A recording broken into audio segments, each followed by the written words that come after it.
ما نقصت صدقۃ من مال. رسول اللہ آپ سے جھوٹ بول رہے ہیں؟ معاذ اللہ، آپ کو یقین نہیں ہے. کئی مرتبہ انسان جب یہ احادیث پڑھتا ہے تو دل کرتا ہے کہ ابلاغ اسی طرح ہو جس طرح رسول اللہ چاہتے ہیں اور اللہ چاہتا ہے. اللہ کی قسم، تیرے پاس کل جائیداد اگر 1 کروڑ بھی ہے، تو 1 کروڑ کا 1 کروڑ بھی اللہ کے راستے میں خرچ کر دے گا. ما نقصت صدقۃ من مال. اللہ کی قسم یہ صدقہ تیرے مال کو کم نہیں کرے گا بلکہ بڑھاتا چڑھا جائے گا. اللہ کے رسول تو یہ چاہتے ہیں، اور اللہ تعالیٰ خود حدیث قدسی میں انفق علیک، اے ابن آدم خرچ کر، خرچ کر، خرچ کر تاکہ میں تیرے اوپر خرچ کروں. اور یہ صرف رمضان کے ساتھ حدیث رمضان کے لیے مختص نہیں ہے، یہ حدیث ہر دن کے لیے، اور یہ حدیث بھی صحیح ہے. میرے بھائیوں، ہم نے اس نیکی کو بڑا چھوٹا سمجھا ہوا، اور ہم اس نیکی سے غافل ہیں، اور ہم اس نیکی کی عظمت اور قدر و منزلت کو بھول چکے ہیں. آسمان سے ہر روز 2 فرشتے نازل ہوتے ہیں، ہر روز. یہ رمضان کی بات نہیں ہے. ایک فرشتہ آسمان سے اترتا ہے اور کہتا ہے اللہ رب العزت جو تیرے راستے میں خرچ کر رہا ہے اس کو اور زیادہ دے تاکہ وہ اور زیادہ خرچ کر سکے. اللہ دوسرا فرشتہ کہتا ہے جو تیرے راستے میں خرچ نہیں کر رہا، اللہ اس کے مال کو روک لے، اس کی برائیوں کو روک لے، اس کے مال کو تلف کر لے. وہ تیرے راستے میں نہیں دیتا تو اس کو مال عطا نہ کر. مجھے بتائیے ایمانداری سے، کیا ہمیں وحی پہ یقین ہے کہ نہیں؟ یہ فرشتے کس نے بھیجے ہیں؟ کس نے بھیجے ہیں؟ اللہ نے. کوئی مشکل بات ہے؟ کس نے بھیجے ہیں؟ ان کو دعا کس نے سکھائی ہے؟ یہ دعا کس کے حکم پہ کر رہے ہیں؟ کتنی عام فہم بات ہے. اللہ ہی نے بھیجے ہیں، اللہ ہی نے دعا سکھائی ہے، اللہ ہی دعا کہنے کا کہہ رہا ہے. تو پھر اللہ جب خود کہہ رہا ہے یہ دعا کر کے آؤ، ہر روز دھرتی کے اوپر اترو اور ہر منٹ میں، ہر سیکنڈ میں، جہاں جہاں صبح طلوع ہو رہی ہے یہ ندا دیتے چلے جاؤ، تو کیا اس دعا کو اللہ قبول نہیں کر رہا؟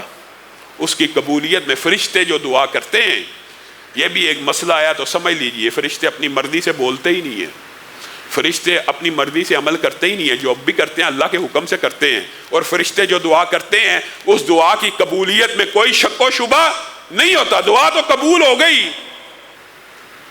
وَأَمَّا إِذَا مَا ابْتَلَاهُ فَقَدَرَ عَلَيْهِ رِزْقَهُ فَيَقُولُ رَبِّي أَهَانَنِ. پھر جب مال تلف ہوتا ہے تو بندہ کہتا ہے ہائے میرا مال رک گیا، میں تو بڑا کاروباری تھا، میرے پاس تو بڑے پیسے تھے، میں تو بڑا کمانے والا تھا، میرا بڑا اچھا سسٹم چل رہا تھا. علامہ صاحب بڑی ماہانہ کمائی تھی، بڑی انکم تھی. فَيَقُولَ رَبِّي أَهَانَنِ. اللہ تعالیٰ نے پتہ نہیں کیا کیا، کاروبار رک گیا. كَلَّا بَل لَّا تُكْرِمُونَ الْيَتِيمَ وَلَا تَحَاضُّونَ عَلَىٰ طَعَامِ الْمِسْكِينِ. میں نے رب نے تیرا مال نہیں روکا، تو نے مسکینوں کا اکرام نہیں کیا، تو نے سائلوں کا احترام نہیں کیا، تو نے یتیموں کو پیسے نہیں دیے، تو نے لوگوں کو کھانا نہیں کھلایا، اور تو رب کے اوپر الزام لگا رہا ہے. وَتُحِبُّونَ الْمَالَ حُبًّا جَمًّا. اور تو یہ مال کو جمع کر رہا ہے، اور جمع کرتے کرتے وَتَأْكُلُونَ التُّرَاثَ أَكْلًا لَمًّا. اور یہ جمع کرتے کرتے تو یہ سمجھتا ہے کہ یہ پورا کا پورا میں ہی ہڑپ کر جاؤں، اس کے اندر لوگوں کا حصہ نہیں ہے، اس کے اندر مخلوقات کا حصہ نہیں ہے. کَلَّا بَل لَّا تُكْرِمُونَ الْيَتِيمَ. تو نے ہی یتیموں کی کفالت نہیں کی.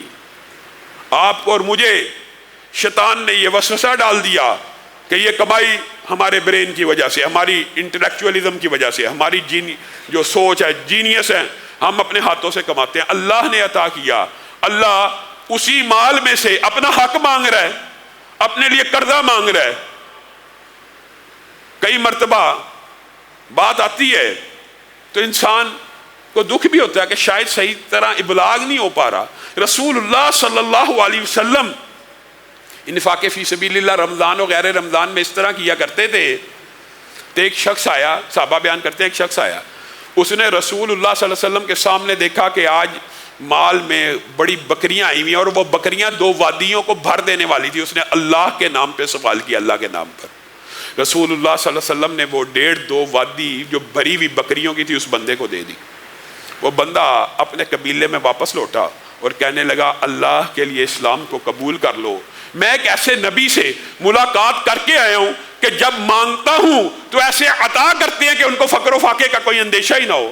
اللہ کی قسم اگر میں اور آپ قیامت کے دن کی حقیقت کو سمجھ جائیں تو ہم میں سے ہر شخص یہ خواہش کرے گا کاش میں نے غربت ہی کو اختیار کیا ہوتا. آپ نے وہ قرآن کی آیتیں نہیں سمجھی کہ کل قیامت کے دن جن کا مفہوم یہ ہے, ہر بندہ جتنے بیٹھے ہوئے ہیں, کہنے والا بھی اور سب سننے والے, کتنی کھلی اللہ نے بات بتا دی ہے, کتنی کھلی. میں بھی اس میں شامل ہوں, آپ بھی شامل ہیں. ہر بندہ کل قیامت کے دن جب اس دن کو دیکھ لے گا اور اس کو اگر کہا جائے گا, قرآن کی آیت کا مفہوم ہے کہ زمین پوری کی پوری اپنے خزانوں سمیت اللہ کی بارگاہ میں حرج کر لے, اس عذاب سے بچ جا, تو اللہ کی قسم ہر بندہ پوری کی پوری زمین اس کے خزانوں سمیت اللہ کی بارگاہ میں وقف کر دے گا. لیکن اس دن کام نہیں آئے گی. صدقہ وہی ہے جو اپنی زندگی میں کیا جائے, جو اپنی جوانی میں کیا جائے, جو اپنی تندرستی میں کیا جائے, جو اس وقت کیا جائے جس وقت سب سے زیادہ آپ کو پیسوں کی ضرورت تھی اور آپ نے اس کو قربان کر کے اللہ کی بارگاہ میں پیسوں کو خرچ کیا. یہ ریکوائرڈ ہے, یہ مطلوب ہے. ہم نے قرآن پاک کی آیتیں سنی, سمجھا کچھ نہیں.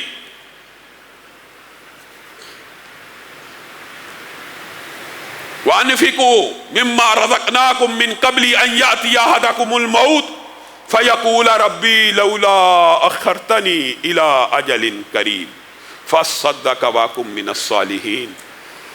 یہ دردناکی کی اور حسرت کی اور یاسیت کی کتنی عظیم آیت ہے کہ موت کا پہلا لمحہ, جو پہلا ادراک, پہلا شعور موت کی گھاٹی میں اترتے ساتھ سب سے پہلے برین میں جس نیکی کا خیال آئے گا, اللہ کہہ رہا, مولوی نہیں کہہ رہا, جس نیکی کا مرتے ہی خیال آئے گا, لولا خرتنی الی اجل قریب, اے اللہ صرف 1 منٹ 2 منٹ 3 منٹ نہیں, صرف 30 سیکنڈ ریوائنڈ کر دے, صرف 10 سیکنڈ پیچھے بھیج دے, صرف 10 سیکنڈ بھی پیچھے بھیج دے, تو میں کیا کروں گا, میں تیری بارگاہ میں اپنی ساری جائیداد کو صدقہ کر دوں گا. موت کی ایک حقیقت, ایک لمحہ, ایک گھڑی, سب سے پہلے نیکی کا کون سا خیال آیا, صدقے کا, کیونکہ ادراک اور شعور آ گیا. اوہو, یہ رسول اللہ ویسے نہیں تھے کہہ رہے زیادہ راہ لے کے چلو, وہ زیادہ راہ یہ صدقہ خیرات ہی تو ہیں, جس نے قیامت کا اتنا لمبا دن گزروانا ہے, وہ کون سا زیادہ راہ ہے, وہ یہی ہے. سب سے پہلے موت کی گھاٹی میں اترتے ہی, اور رسول اللہ صلی اللہ علیہ وسلم نے اسی لیے کہہ دیا تھا کہ اس وقت مال کو خرچ کرتے ہو اور اس وقت مال کو خرچ کرنے کی نیت کرتے ہو کہ جس وقت مال وارثوں کا ہو جاتا ہے. مفہوم یہ ہے, اس وقت کیا گیا 100 درہم سے بہتر ہے اپنی جوانی, تندرستی, صحت, اور جب تک ڈاکٹروں نے جواب نہیں دیا ہوا اس وقت اللہ کے بارگاہ میں 1 درہم خرچ کرنا موت کے وقت کے 100 درہموں سے بہتر ہے, 100 درہموں سے بہتر.